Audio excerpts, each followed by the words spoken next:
versus Cave. I'm Jan Michael, and he's the Deacon, and this is the Man versus Cave show. This is the show where we ask the questions that define modern man, and today we're going to look at who is the best quarterback in NFL history. We're going to talk about The Godfather, a movie that I loved and took in many a time. We're going to talk about Thomas More, and then we're going to talk about mere Christianity, and then there's probably going to be some curveballs thrown from the control room. How you doing, Deke?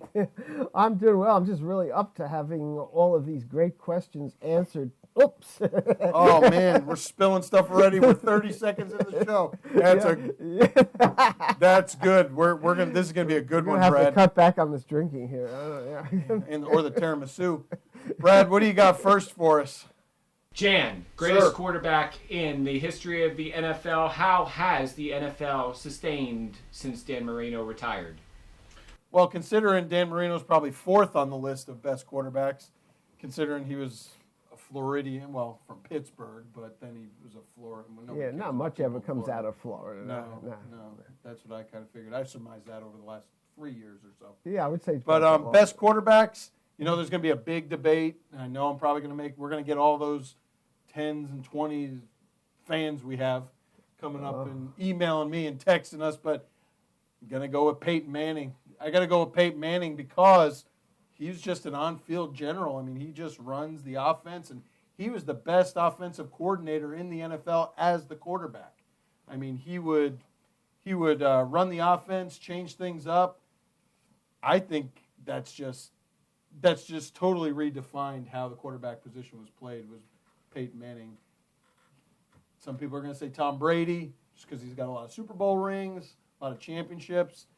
Some people are going to say Staubach, and they're going to say Terry Bradshaw. Nobody's going to say Dan Marino, except the people in the control room.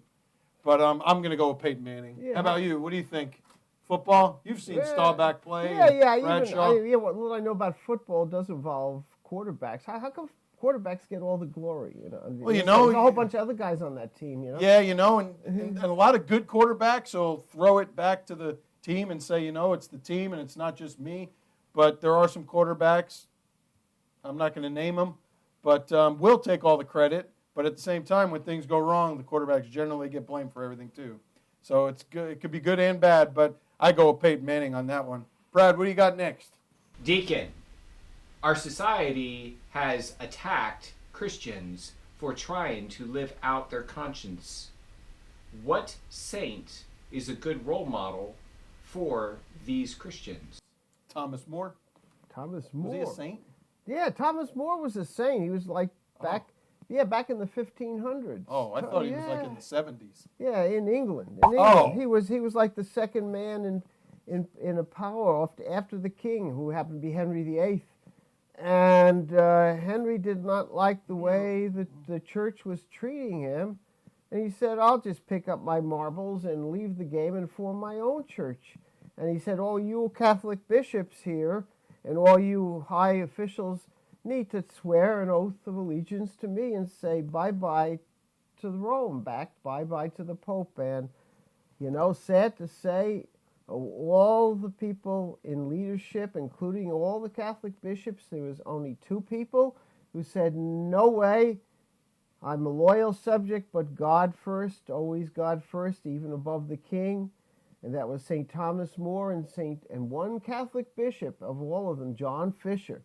So Thomas More, who was a brilliant lawyer, a philosopher, a poet, a talented man, a good family man, raised his daughters with all kinds of education in a day when women were not thought to be educated at all.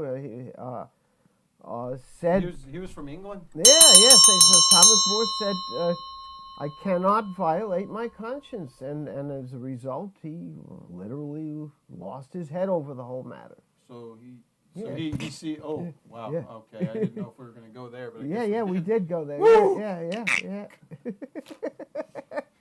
That's a great segue to the next question, I think. Brad, what do you got next? Yeah, Michael. Sir. What is one movie that every man should watch?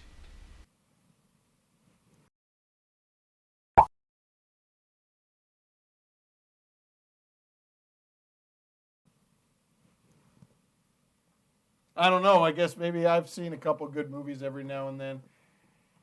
The Godfather was a good one. I mean, I would have to say I've watched it probably 5 or 6 times. 5 or 6 minutes? Yeah, well, But going back to our last segment with the, I heard that's a big part of the movie. Yeah, there was a going on. Tell me a little bit about that. It's pretty gory. Well, Tell me your take on it. I have my opinion. There was a like putting a wire around somebody's neck and choking them. Okay. And then there was the cutting off a horse's head. Oh, nice. Did they serve it? They served it in. I am a chef. They served it in bed. Okay. Yeah. That's not my interpretation when I saw it. It was kind of like a calling card. You know? Okay. How about just a business card? It was like, it's kind of like the old biblical thing, when you offered a sacrifice, you were saying, if I violate my relationship with the God you're giving the sacrifice, may the same thing happen to me. Well, you see, growing up where I grew up, I'm Italian, so when I was watching the movie, it kind of just felt like, I was just right. That was me. Yeah, it just felt like they were my cousins. They were my guys. J. Michael, you didn't watch that movie, did you? I watched the first 5 minutes. I really not as much. I saw the first part. Hey, can you kill this dude for me? He said no That's respect. That's all you YouTube had. had. You don't even know about the horse's head, right? No, I don't. Here's the question for you, J. Michael. Sir. What happened at your house to pull you away from The Godfather so you couldn't watch minute number 6? Brad, what didn't happen at my house that didn't allow me to watch the movie for at least one segment? I got to the point this week that I had enough time to watch YouTube, okay? And the only scene they had on YouTube was the first scene. 4 minutes and 37 seconds, because YouTube doesn't have anything even, like 5 minutes. It's 5 minutes and 37 seconds. And I got to the part where he closed the door, told the guy, no, I'm not going to knock off your buddy for you that beat up your daughter, and said thank you, and he did it in his voice like this. And then that was it. So, no, I never really saw The Godfather, but I do hear it should be a movie every man should watch. Yeah. What do you got next, Brad? Okay, Deacon, what is one book that every man should read? Don't say The Godfather, because we went down that road already. That is a book. Yes.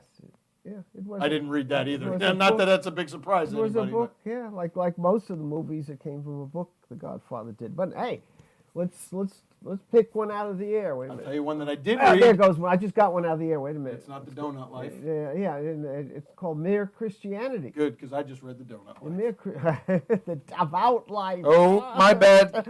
I was thinking about those donuts again. So tell us about Mere Christianity. Mere Christianity was written by a man called Clive Staples Lewis, C.S. Lewis. His middle name was Staples? Like the stationery store? Yeah, believe it or not. Any buy into that? Any ownership in that? No, I don't think so. No. Maybe this man was a professor at Oxford. How long ago? He was a Don. He was a professor of medieval classics and medieval literature. Where? At Oxford? Oxford, yeah. Oh, like the real Oxford. Like the real Oxford. Oh, yeah, not Mississippi. Shirts. No. Yeah. Oh, I was thinking Oxford, Mississippi. You were talking over the pond. Oxford over the pond. Oh, yeah. man. He was from England? Yeah. Man. Anyway, I still got donuts. Mere Christianity was a book that probably brought quite a few people back to belief or into belief if they didn't have belief. He essentially lays out an argument for the logical nature of Christian belief. If I had to sum it up in one succinct sentence, I would say either Christ, who claimed to be the Son of God, was either what he said he was or a megalomaniac who had delusions of grandeur, was psychotic, and nothing in between. So either you follow Christ or you disregard him. There's no middle ground. He wasn't just some nice teacher, some moralist. Either he was what he claimed to be, the Son of God, in which case you better listen and follow everything that he said, or he was a crackpot. Okay, so did you get the definition of succinct from Brad? Oh. Because you used the word succinct, and That sounded like a Brad. That wasn't succinct, but very deep. But well, it depends on how deep the sink is. well, I think Brad's feeding you definitions for succinct. If it's just utility sink or just a little sink in the bathroom. Well, that was good. There's a lot. It sounds like a book that I'm going to take in at least once or twice. About the first 5 or 6 pages, anyway. Brad, you got any questions from our giant global audience? Yes. Deacon, Augustine in Seattle asks, Deacon, I've been quite restless lately. Any recommendations on how I could chill? What do you do to unwind? Actually, I like to catch flies. And yeah, I reach out like that. Like Miyagi? Like that. You like ever seen Karate Kid? Do you do chopsticks? Like that. Like that. No, I just use my bare hand. Who needs chopsticks? Yeah. And you'd be surprised. It kills a lot of flies. But I'm totally relaxed at the end. What do I do to unwind? You catch flies to unwind? Yeah, well. I may have to get another co-host. That was just. He catches flies to unwind. Deacon, what do you do to unwind? Oh, what I do to unwind is to try and get out into nature, out to natural setting and touch base with the real world, so to speak, and realize that what's going on around me is just a little tiny chunk of it all, and there's a much bigger thing going on. So if I can get into that environment, then it's a little calming. You know, sometimes we just focus on stuff that's driving us crazy, and we forget the other 99% of life that can be really kind of neat.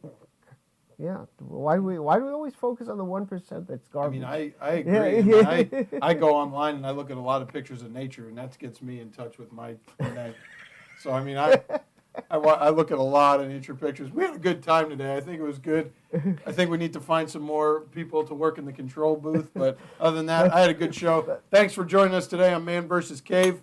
I hope you enjoyed. Make sure you like us on Facebook, YouTube, Twitter. Click all the right buttons. Make sure you watch all the other shows we have on our channels. And hope you have a great night. And hopefully we'll do this again soon. We had a good time. I enjoyed it, yes. All right. Thanks.